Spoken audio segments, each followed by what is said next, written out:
Thank you, Sarita. Yes, Swamiji. Thank you. Pranam Swamiji. Thank you. All of you, please mute your mics. Is this audio okay? Ji Swami. Mahadev, Ji Mahadev. Swami. Yes, sir. Are you people able to hear the sound of the fan? No, no, Swamiji. Okay. No.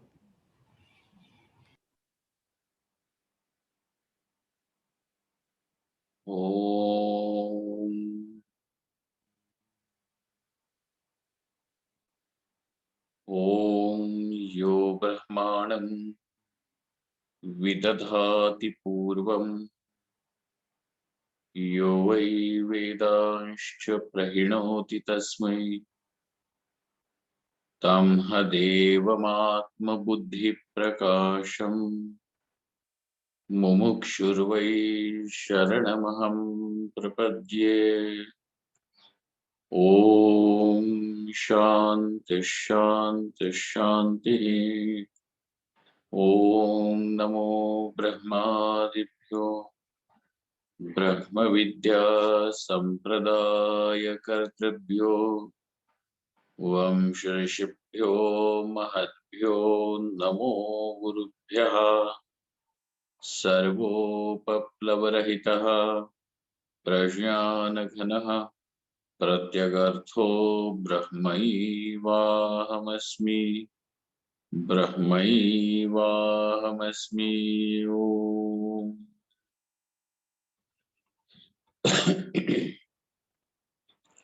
वेदान्तार्थविभासकाय गुरवे शान्ताय सन्न्यासिने नानावादीनगेन्द्रसङ्घपवये योगीन्द्रवन्द्याय च मोहध्वान्तदिवाकराय भगवत्पादाभिधां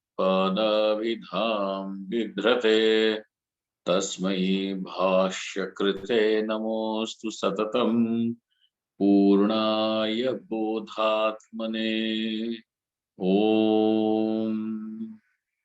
यस्य निःश्वसितं वेदाः यो वेदेभ्योऽखिलं जगत् निर्ममेतमहं वन्दे विद्यातीर्थमहेश्वरम् विद्यातीर्थमहेश्वरम् ॐ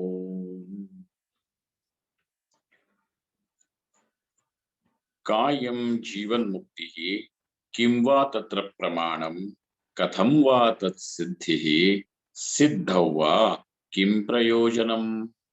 Now there are 4 questions in total, and these are not actual, though these are questions in this present context, but they are spelling out the entire content of this book, as these are the main topics on which elaboration will take place.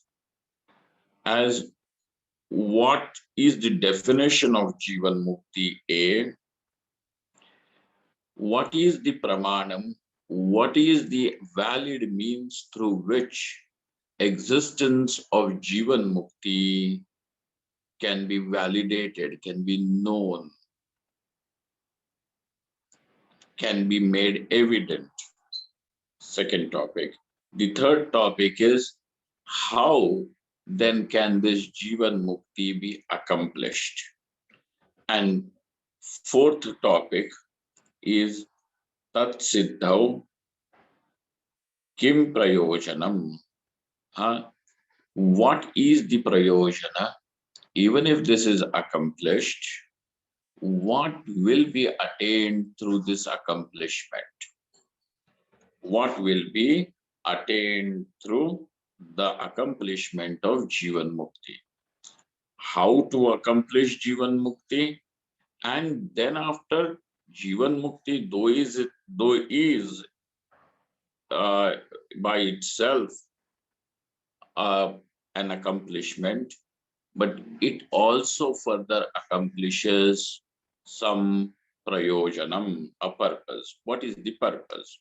So these are the four topics, and they are kept in front of us as a question asked, let us suppose, by a disciple.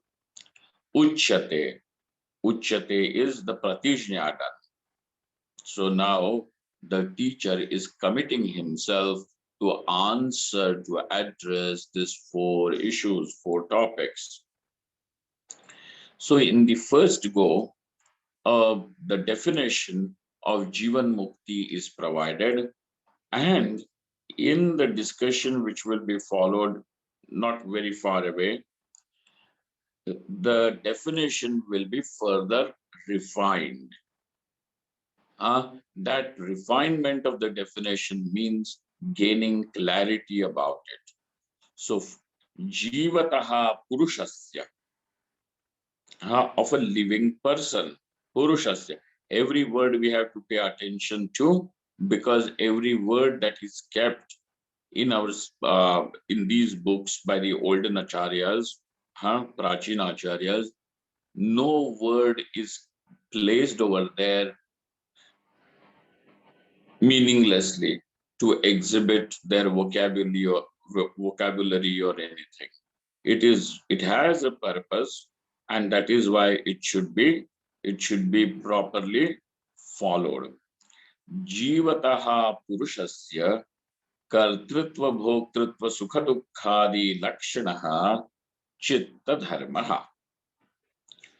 Okay, so what is there?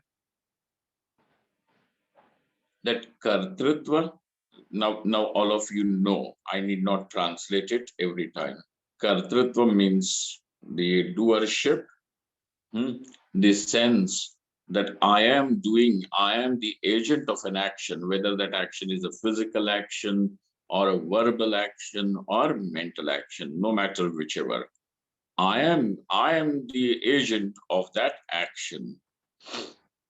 So that is called as the doership, experiencership. So experiencership means experiences which are had by the person, experiences of the external world or the experiences of your internal world, right from hunger and thirst to various other cognitions that arise inside us, whether it is inspiration, whether it is depression, whether it is suppression, whatsoever, all these various cognitions are known. And this knowledge, in which one gains the status of being an experiencer, knowing knowing the world, internal and external. What is external world? Shabda sparsha rupa rasa gandha. That is all that is there in front of you. Time, space, etc. Jivataha purushasya kartritva bhoktritva sukha dukkhadi lakshanaha chitta dharmaha. First of all, there are some intrinsic qualities of the mind. And so pay attention, to whom do these dharmas belong? The dharmas will belong to the dharmi. Okay. The attributes will always belong to its uh, to the substance. Okay. So over here, what is it to which it belongs? Chitta dharmaha. Would there be anything like experiencership or doership if the mind was absent? Let us assume that this table which is next to me, okay, is there any um, uh, is there any claim that I am doing the action of holding the book? Does the table have any cognition, any claim of being the doer of an action of holding, supporting the book? No. Why? Though there is a physical form, but over there, the mind is in what is almost in unmanifest form. So it may be there, but it is unmanifest. Let us assume, on a transactional basis, we would say there is no feeling to the table, whether you are going to keep a hot cup of coffee on it, or whether you are going to keep a holy book on it, whatsoever. The table does not have this sense of uh, uh, uh, ownership that or agency that I am holding a hot cup of coffee. Look here, how much atyachar these people are doing on me. No, nothing. So over here, what do we say? Wherever the mind is, only there these attributes are found. Which attributes? Sukha, dukkha, kartritva, bhoktritva. The joys and sorrows, kartritva, bhoktritva, doership, and experiencership. Now we exclusively belong to the mind. Chitta dharma. Okay. So first of all, it is chitta dharma. Now, this chitta is also not floating just like that. It belongs to a living person. Jivataha purushasya. Jivataha purushasya. Certain chitta dharmas are there. Okay. Chitta dharma, lakshanaha, chitta dharmaha. And then klesha rupatvat bandhaha. Not only that, these are the intrinsic attributes or intrinsic qualities of the mind, but another thing that happens is they are in form of afflictions. Now, in order to appreciate that this doership, experiencership is also an affliction, one requires an extremely sensitive and subtle disposition. Klesha rupaha. They are what? Klesha rupatvat bandhaha. Afflictions. All our life we spend only in decorating this doership and what do they call? Experiencership. Just observe two people talking. If one fellow says that I have experienced something like that, I have seen Taj Mahal. Now the other fellow says, you have seen only one wonder of the world. I have seen 6.5. Huh? You know that my experiencership is way far more greater than yours. As also, even in arguments, etc., people will say this, that I have more experience than you, so that this experiencer is somewhere still greater. And about the worship, there is no need. I have achieved this, I have done that, I will do that, and better than you, greater than you. So this whole life is spent only in adoration of this doership and experiencership. But one does not see that they are actually the afflictions. And therefore, the moment one starts appreciating it, then there is a question. If these are afflictions, then I want to be free from these afflictions. Since I want to be free from these afflictions, now these afflictions can be definitely understood, appreciated as bondage, because freedom is in reference to bondage. What is the bondage over here from which you want to be free? Even when you say that I want liberation, that liberation means freedom. Then that freedom from what is the question? Freedom from what? Freedom from some bondage. What is the bondage from which you are seeking the freedom? These afflictions. Chitta dharmaha. Okay. Huh? The real bondage is ignorance. Freedom from ignorance is the cause of Videha Mukti. But we are talking about Jeevanmukti. Now, this is someone who already has knowledge, and therefore for him Videha Mukti is there. He knows Videha Mukti, there is no more falling into the trap of samsara. But as long as this body is existing, which means that living as a person, as a transactional entity in this world, till then the experiences of the world in form of joys and sorrows will be had.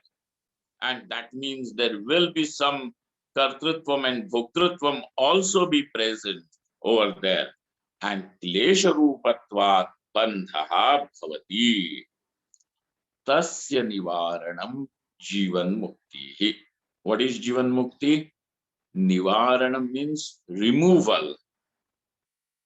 Removal, destruction, removal of this bondage is called as Jivan Mukti. Okay. Now, this is the definition that we have been, this is the premise which we have been provided to work on. There will be some important refinement which will take place in this definition in the course of discussion. But presently, let us understand this very definition in few more details. Because the Tika by Achyutrai Kavi, Achyutrai Modak, is able to make us understand that. Okay. Jivataha Purushasya. What is the word? Living person.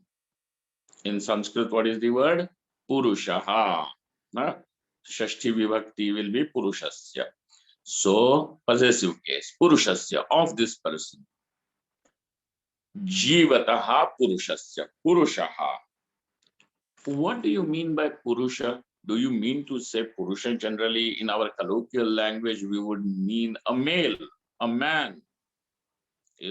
So, is that Jivan Mukti possible only for men? Women do not have it? Sir, this is the word Purusha over here is not in the sense of man and a woman. It is not defining any gender. Then what is it really talking about? Therefore, look at that. Purishma. If anybody wants to take down the notes, please be alert to keep writing. Purishete iti vyutpatya dehatrayakhyapure shayanakhyabhimanam kartuhu jivasya. Now that Purushasya, now the meaning of the word Purushaha is going to lead you to understand Jiva. Is going to lead you to understand Jiva. Okay, how? Purishete. The word Purushaha, what is its etymology? Purishete iti Purushaha. The one who rests, who sleeps in the Puri. Puri means a city. The word Puri means a city. So, Purishete iti Purushaha iti Vyutpatya. Now, by this Vyutpatti, by this etymological derivation, what do we understand? Dehatrayakhyapure. So, in which town, in which city is he resting and sleeping? So he says, it is a city which is called as Tripura, a city of Trio, a city of Trio. Which Trio? So the physical body, the subtle body, and the causal body. Okay. The physical body is the gross body.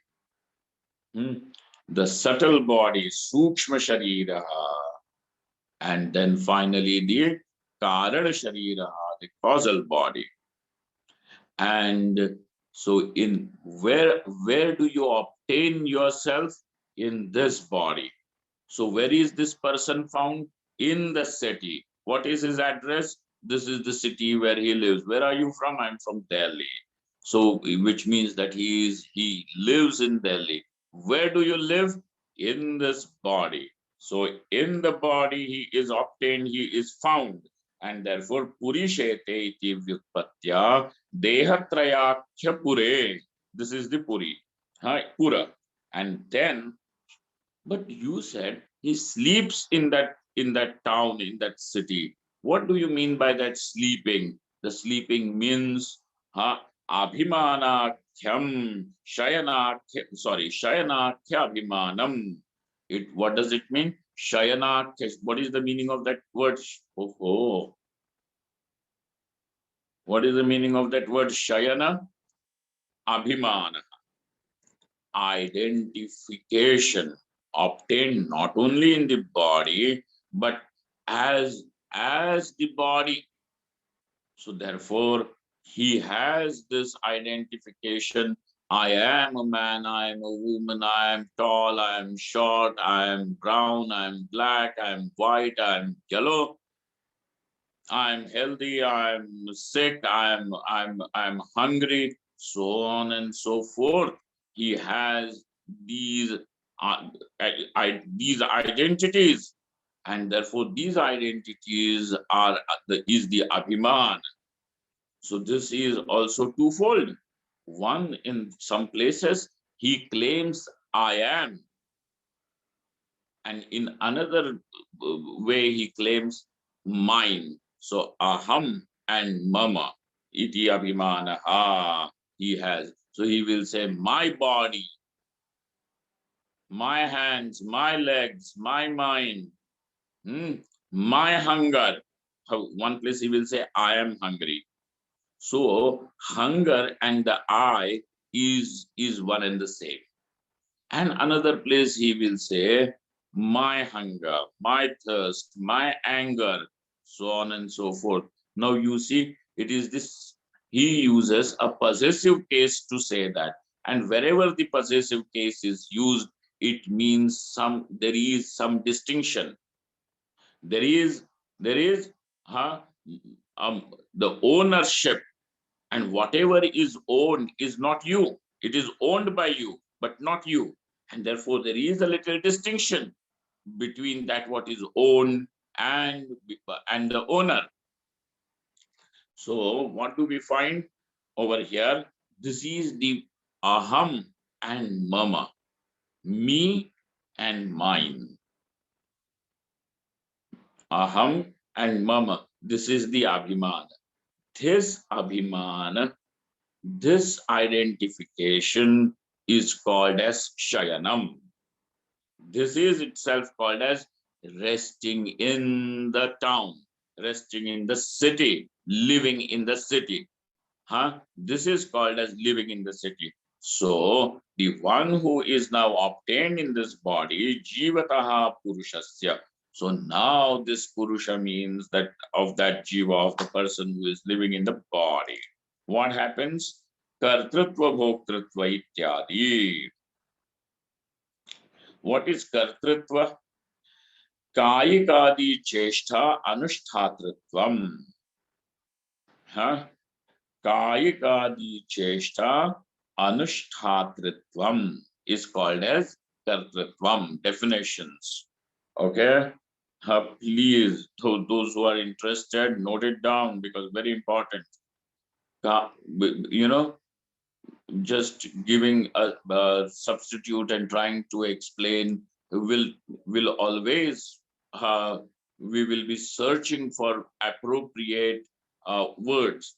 Over here, when a definition is given, that definition ensures that we are not overspilling, we are not missing anything, but everything is properly, what do they say, is properly content over there.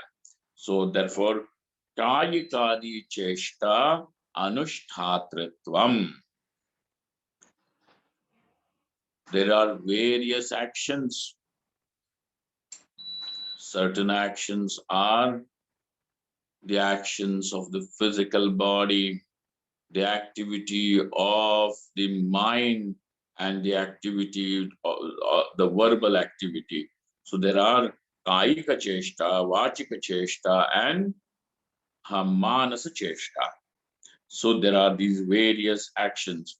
Anushtatritvam, the one who performs these actions. So the performership of these various actions is called as kartritvam, is called as doership. Then bhoktritvam. What is bhoktritvam? Tat phalibhuta sukhadi bhaktatvam. Tat phalibhuta sukhadi bhaktatvam. Now, when an action is done, every person does an action with an intention of of of reaping its consequence. So the action, no action, even the smallest action of scratching the cheek. Why are you doing it? Because there was a little itch, something was there, irritating. And therefore, in order to eradicate that sensation, we can one scratches. So you see, every action is performed by keeping, or every action takes place with an intention of achieving certain purpose. Okay, so the action will have, the karma will have its phalam, tat phali bhuta, and therefore, as a result of that action, what will happen? There is what is generated, some experience, some knowledge is generated.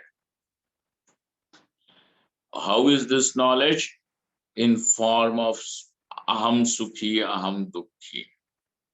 Okay, in the form, if there is right action, the experience will be I am happy. And if the action is wrong, its consequence will be aham dukhi.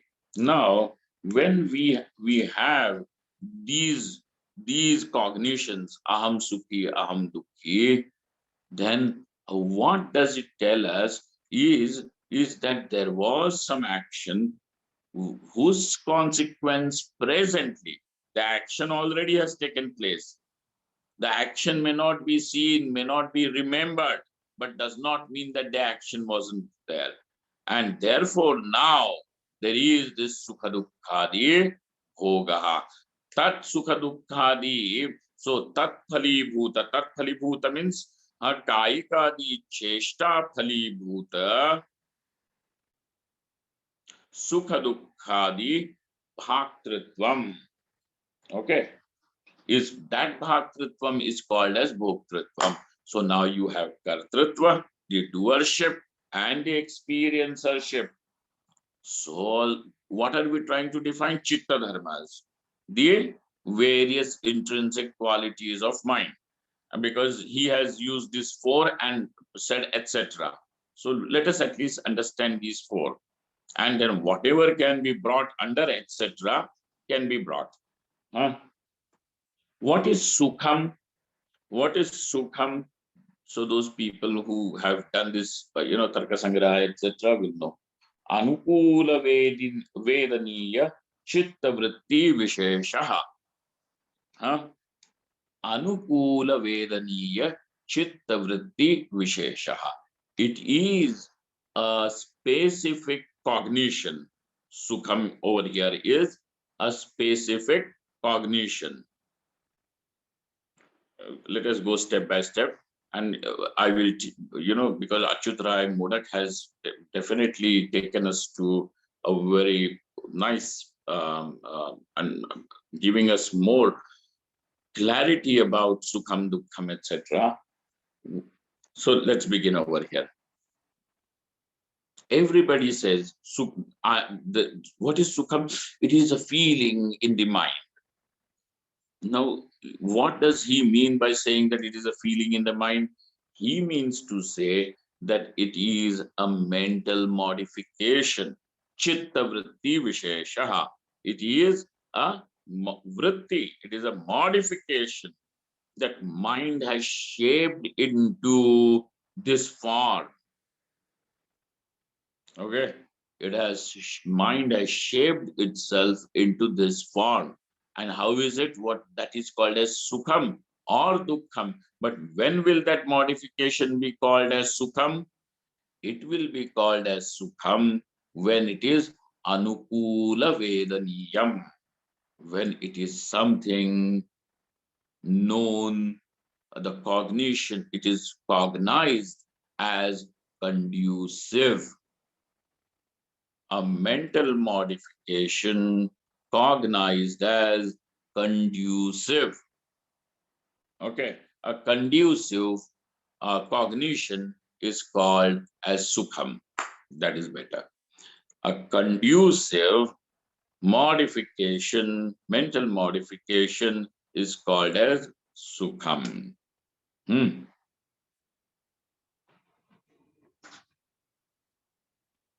What is conducive, what is not conducive, that each one defines for himself.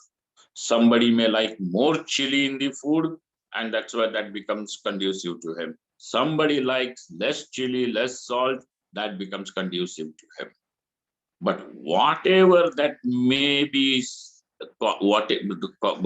whenever there is a conducive cognition, that is called as sukham.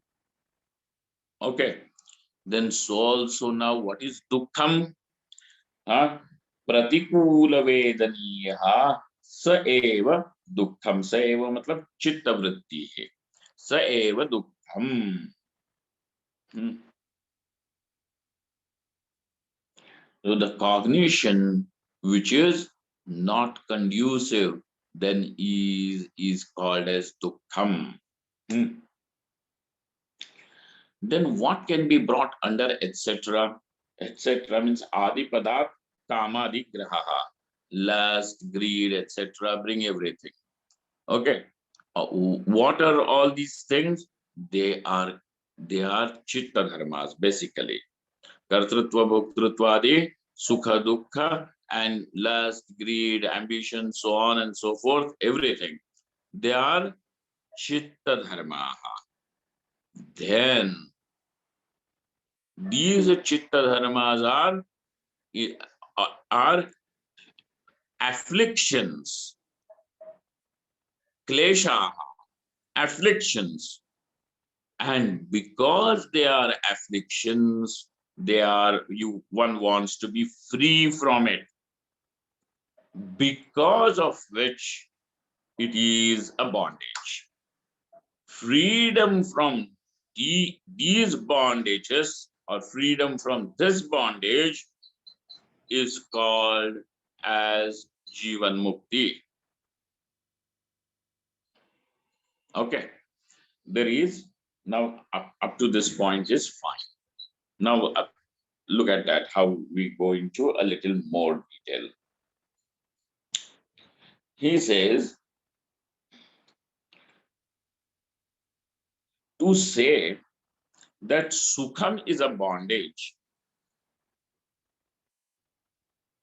to say sukham is a bondage is not appropriate. Is not appropriate. And he's not going to use a logic from our, local thing. He's going to bring Shastriya Pramana. Because we are discussing Shastra. So he says, this, how can you say Sukham is a bondage?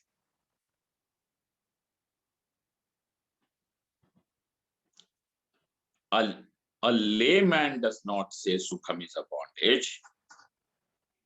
And if you look at the Shastra says, Yo vai bhuma tat sukham.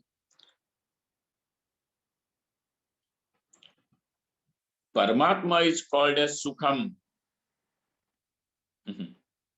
Your Brahman itself is called as Sukham.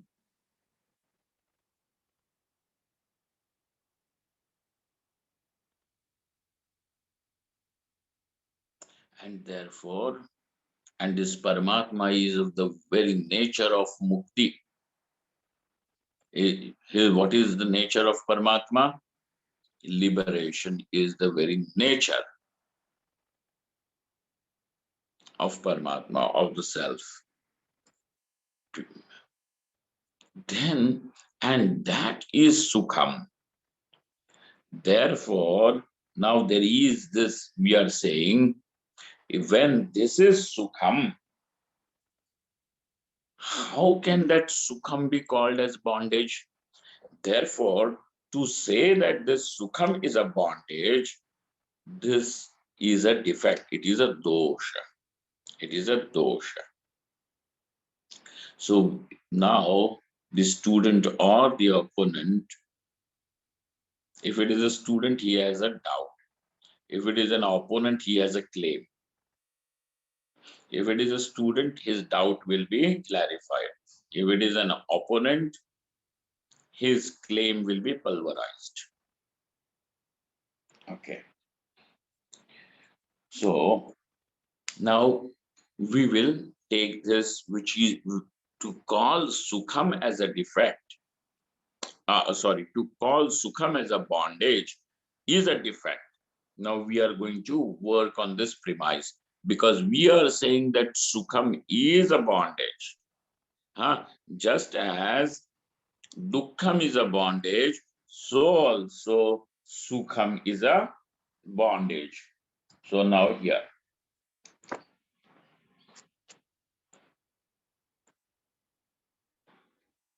Yo vai bhuma tat Sukham. By the virtue of this Shruti, it is a Brihadaranyaka Shruti, it says, Yo vai bhuma, that which is infinite, that which is boundless is Sukham. So what is called as Sukham? Paramatma itself is Sukham. And therefore, this Sukham is the nature of the self. Then comes a question. When Sukham is the very nature of this self, then how are you classifying it as a mental modification? Okay, so there is this little difficulty. This difficulty in so there is a gap. There is a gap. Okay, so we have to fill in this gap with appropriate reasoning.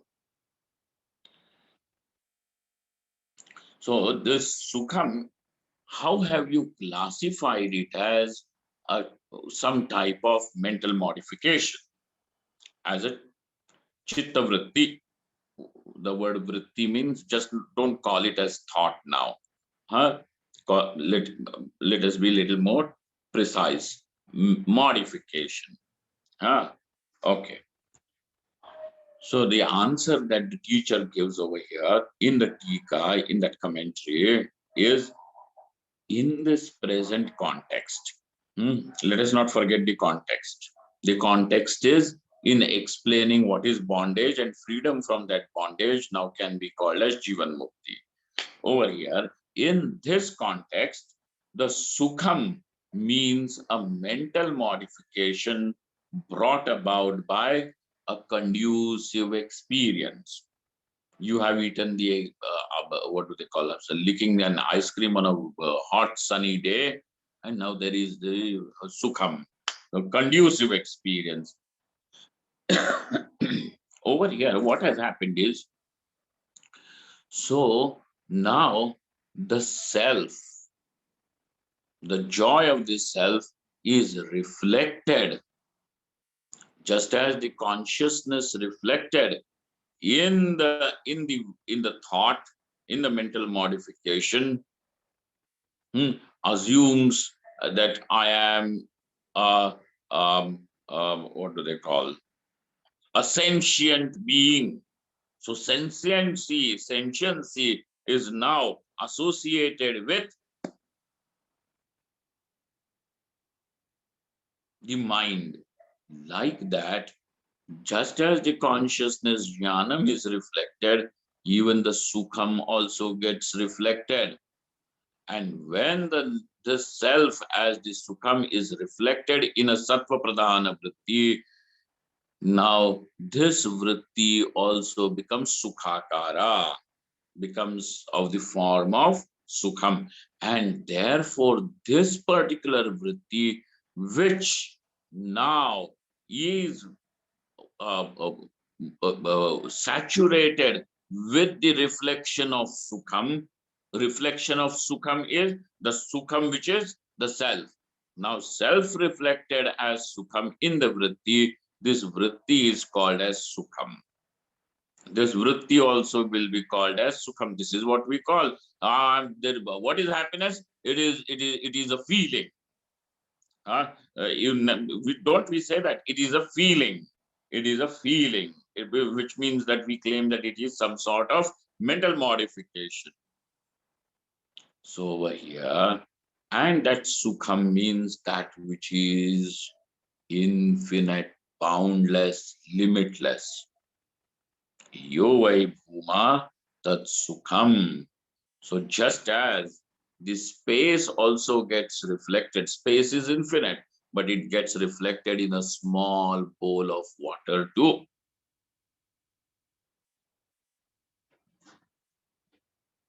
So the space seems to be, the entire space, not the pot space. The space above also seems to be getting reflected in the water, in that small little container. Just like that, this self also is reflected in this little vritti. And when reflected in the vritti, this particular vritti is called as sukham. Is called as sukham. Vritti by nature is small, limited, parichinnam. And therefore, what happens? This sukham also becomes parichinnam, limited. And because the sukham seems to be limited, this limitedness of the sukham is dukkham. This, you meet someone whom you love, or you get something that you really have been wanting to get, maybe a diamond necklace, a diamond ring. You got it. And after some time, that necklace or the ring was lost. What has happened? That limited joy has gone away. Because that joy, why did that joy go away? Limited. And now what has it turned into? Dukkham.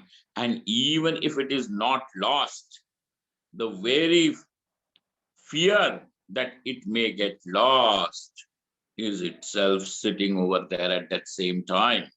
And therefore, limited sukham is dukkham, but sukham by nature is unlimited, and therefore is unlimited. So that what is unlimited is sukham. But getting reflected, associated with the vritti, it becomes dukkham. And therefore it is a chitta dharma. And such chitta dharma, therefore, because it is dukkham, is a bondage. Is a bondage. Therefore, it is justified in saying that as kartrutvam, bhoktrutvam, dukkham, these are bondages. Lust, greed, etc. is also bondage. So also this sukham is also a bondage. So all the chitta dharmas are a bondage. As a result, because they are bondage, tasya nivrittihi, tasya nivaranam, removal of this bondage of the chitta vrittis is therefore Now what will it be called as? Jeevanmukti. Okay, Jeevanmukti. So there we go.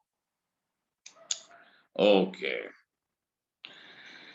Before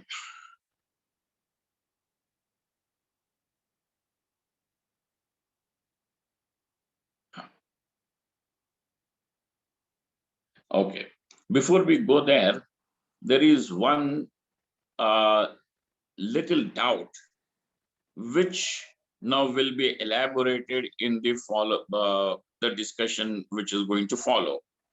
But introduction to that is Nivaranam. What did you say? Nivaranam. Removal. Removal of what of these chitta dharmas is called as Jivan Mukti. Sir, Nivaranam, how that Nivaranam will be possible? Because as long as the dharmi is present, the dharma will also be there. As long as that substance is there, the attribute of that substance is also bound to be there. There is salt, the table salt that we consume. There is salt.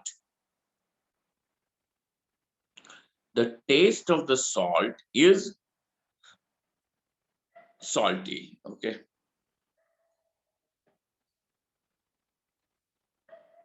Lavana will have lavanatvam, saltiness. Can you segregate this saltiness from the salt and have salt which is not salty?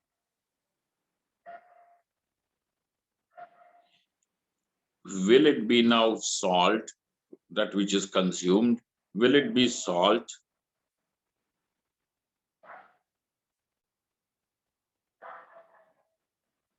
It will be some other form of sodium, but it is not salt which is consumed. And therefore, as long as the dharmi is there, the dharma cannot be eradicated. So as long as the chitta is going to be there, the chitta dharma also cannot be eradicated. What are the chitta dharmas? These kleshas. So we cannot remove them as long as the chitta is there. And how long the chitta, the body-mind complex will be there? Even of the jnani, as long as the prarabdha is there. For an ignorant, it will continue in another form of prarabdha. But for a jnani, the prarabdha is just this much. And because there is no more sanchita and kriyamana karma, there is no prarabdha in future. So there is Videha Mukti. But presently, as long as the body-mind complex is going to be there, till then, as the mind is going to be there, till then the dharmas of the mind, attributes, intrinsic attributes of the mind will also be there. And what are these intrinsic attributes? Kartrutva, bhoktrutva, sukha, dukkhadi. How then, and therefore the challenge is such Jivan Mukti is utopian dream. It is not possible. It is not. So what is the opponent saying? Such Jivan Mukti is an impossibility. This is what we will see as his objection, and answer to this will be further refinement of the definition. So we will come to it when we meet again tomorrow. Today you have simply seen the basic definition of word Jivan Mukti. We will meet again tomorrow for further discussions. Om Yasya Nishvasitam Vedaha Yo Vedebhyo Khilam Jagat निर्ममेतमहं वन्दे विद्यातीर्थमहेश्वरम् विद्यातीर्थमहेश्वरम्। ॐ पूर्णमदः पूर्णमिदं पूर्णात् पूर्णमुदच्यते पूर्णस्य पूर्णमादाय पूर्णमेवावशिष्यते। ॐ शान्ति शान्ति शान्तिः। शङ्करं शङ्कराचार्यं केशवं बादरायणं सूत्रभाष्यकृतौ वन्दे भगवन्तौ पुनः पुनः। ईश्वरो गुरुरात्मेति मूर्तिभेदविभागिने व्योमवद्व्याप्तदेहाय दक्षिणामूर्तये नमः। Thank you all.